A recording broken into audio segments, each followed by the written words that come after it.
Replacing the toilet gasket, I'll give you a couple tips. One thing I like to do is add an extra nut and washer to the toilet bolts. When I first started doing this, I would change all these toilets by myself, and I would take a little bit of the old wax and force it here. But if you're working on a second floor, sometimes those bolts would fall through into the space between the floors, or if I was working on a first floor with a basement, it would drop into the basement. And it was annoying trying to seat a toilet by yourself. When you're looking at the holes on the bottom, you can never see both at the same time, and so you almost always hit these bolts.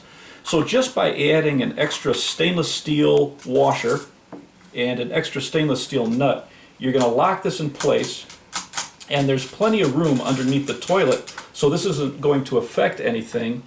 And once you have this locked in place, it's very easy to reseat it, and then in the future, so now on top of this you have a nut and a washer that locks the toilet to this flange.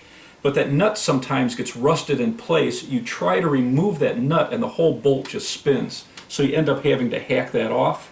What's nice about locking this in first is now that turns very easily, and it's easy to remove the toilet if you ever have to change the gasket. So just a nice tip if you're replacing your wax ring.